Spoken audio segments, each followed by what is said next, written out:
Yeah, terrific Big East basketball game.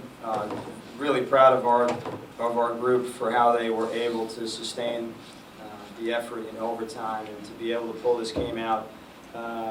Marquette is a young, energetic team. Coming off the game from DePaul, I was really interested to see how we were going to bounce back, and so I was really happy with how we certainly started the game. I thought we let them hurt us in the third, and looking at the numbers, obviously that's where they made their move. But I thought we were able to sustain, and then being able to play the overtime without Aaliyah Hanford and Jade Walker, which is probably not the norm for us, was great. Danaejah Grant, I didn't even look at her numbers, but they're pretty amazing for the game with 27 points. And Aaliyah Lewis, obviously, who makes the biggest shot in the game. Couldn't be happier for her to be able to make that. So very proud of the effort, and I feel real good about where we're headed here and the direction that we're going. In my mind, I was just thinking, do what I have to help my team win. And I kind of read the pass from her. One of my teammates stepped up towards the baseline and cut the drive off, so I figured that was the next pass, and I just met her there. Danaejah, when people look at your team, St. John's, and Coach even brought this up, they think about you and Aaliyah Hanford. Those two names come to mind. What does it mean to you to see your teammate really be the star in the end tonight, Aaliyah Lewis? Obviously, Aaliyah and I, we get most of the media attention, but it's players like Aaliyah who are the X factors for our team. She's the engine for us, and if she's not having a good game, more than likely it's going to be a tough night for us. So when she's on, the better for us. How'd you find a way tonight? I think our experience kicked in. Like he mentioned, Marquette is a younger team, and I think that, like I said, experience down the line, holding the ball in certain situations, taking our time, it just helped us in the end. Aaliyah, what was on your mind when you see Aaliyah Hanford foul out there? What was on my mind was when Aaliyah Hanford fouled out was that somebody needs to step up, with also Jade Walker on the bench too. So in my mind was just saying, Leah, it's time. Like, you have to step up and bring in some points to fill in for Hanford. And I just had confidence in overtime. Were you just playing your game there in overtime, not thinking about it at all? No. Honestly, I was just playing. Didn't think. I just knew my team needed to win. I was just trying to do what I could do to help them get this win. What's it say about your team that you guys, you have a tough loss for both of you to DePaul? You get this bounce back win here. I mean, it's everything. Last game we lost, but we can't dwell on it. We have next game, so we just have to take our time. We knew it was a tough loss, but we came back into practice the next day ready to go because, like I said, we had another game. So we had to leave that one in the past and keep it moving. Final question for Aaliyah or Danaejah. Leah, you come from a big-time program, like from the lower level, where you got to St. John's. I mean, how much were able to tap into the experience that you have of actually being successful at that level and bringing your game now that you're playing in the Big East? Back in high school, I was a very quick guard, getting to the basket. And just transferring into the college level, I have people that can run at my speed. So, having Danaejah and Hanford on the wing with me running is so much easier, and I can just distribute the ball and give it to them, and they can just score. As Aaliyah even said herself, someone had to step up and take that shot. I think the shot clock was coming down to the end. Nobody was guarding her, and credit to her if she makes the shot. She's going to be a player who probably as a freshman maybe would have shot away from it, but really has grown. But she's always been a competitor. I told you, I think after the game, she really is the rock that is our team.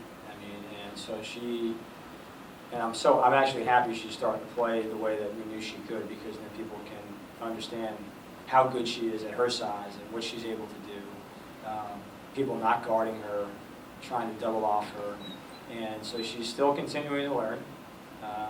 But she really has stepped up in the last few games, outside of maybe DePaul for a little bit, that she's doing great. She was great at Creighton.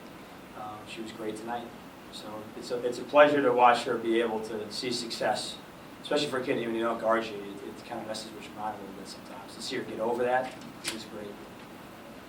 I've seen you win some big-time games over over some teams because of her play, because teams prepare for Hanford and Graham. I mean, when she's doing what she did tonight, how much does this make this your team, you know, a potential Big East title contender? Well, I think we are. I think we can, you know, Yeah, absolutely. contend for a title without question. I think when you look at Aaliyah, when you've got those guys on all cylinders, now when you got Amani Littleton and Sanju Doby's back, I think when you look at our games, 19-4 bench scoring, I mean, every game I look now, where last year it was 0, is a big time difference for us. And so the numbers don't always equal out, but at least I was able to get a minimal rest for some of them in the first half as far as Aaliyah and Dee. But to have a Lewis who can step up, or maybe even a Keena Valera, Jordan Augustus now, who's starting to really come into her own, even though she played, you know, a little bit of minutes, but you saw the talent that she has and what she's going to be able to bring us.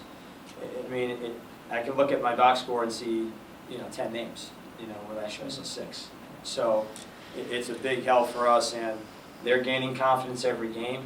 They're relentless. And so, you know, I'm proud of the fact that we're able to bring it, you know, be able to win in overtime and grind this game out. Coach, talk about Crystal Simmons. Her, even though she didn't really do that, contribute in the box score, she definitely contributed on the defensive end of the ball. I couldn't be happier with Crystal. I didn't want to tell her too much. I didn't want to have her have a bad game. But, I mean, she's been fantastic, and she's bought into what she needs to do for us. She's, except for today, a few situations, she's been real good about not turning the ball over. Had 4 steals early. Her ability, her length, she gets a deflection seemingly on every play. It is really energetic for us off the bench. And then she's been making some shots. Today she didn't, but you know, she's done a nice job. So I mean, she's been great. To have to get, I think it was 2 or 3 consecutive stops to end regulation, just reminds me of our program. I mean, that's what we've had to do many times to win games. Either get a big stop, get a big steal, get a big rebound. So it was fun to see that play out where we had to get the stop. So very happy with that. A thought on Seton Hall on Saturday. You know what? Next game, and obviously a talented team, chance to play a ranked team on our home floor. You know, I guess they coming off a loss today for them. You know, bottom line for us, next Big East game, get ready to play them, but you can't downplay the fact that you've got a chance to beat a ranked opponent on your home floor to finish out the week. Both of our teams, Seton Hall and St. John's, have played the extra games. So that's why today, winning in overtime to me was even more insane because of the amount of games we played in that short period of time, trying to get our guys rest to get them to go. So the 3 games in 6 days, or 5 days, whatever it is, and then 5 games in 10, we all agreed on it, I said, and that's fine. But you got to be weary of it a little bit. But it'll be another great game. That's how I look at it. You like the rivalry there? Do you play that? You know, the girls kind of take care of themselves? I mean, listen, every game for us is big. Yep. You know, I think when you look at the Big East, I told our guys, you win by 1 or 4, it's a W. I mean, so I mean, you need to get the win regardless. You know, I think the rivalries are great for the game. You know, we look at it like another opportunity, like anything else. And so we don't want to make it bigger than it is. But I think, obviously, there's I think the underlying theme all the time was when you got guys that know each other, it's a little bit more intense, you know what I mean? So I think there's still a few there. So it's always an exciting game for the area. It's great to see both programs doing well, along with a number of programs in the Big East, where it reminds me a little bit of where we were years ago, which was why it was so great to grow up in this league as a coach.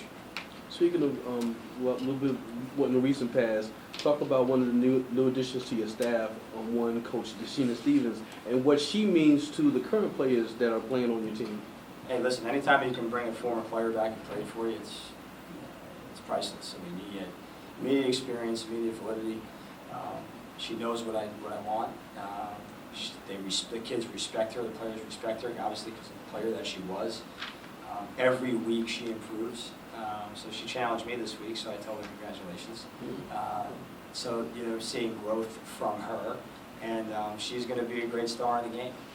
So I couldn't be pleased, and then the addition of Coach Pointer has been huge. So and obviously we have stability with Coach Nick. So, I mean, I like our staff. I like what we're doing. We got to continue to work, man. I mean, every game is different. Every matchup is different.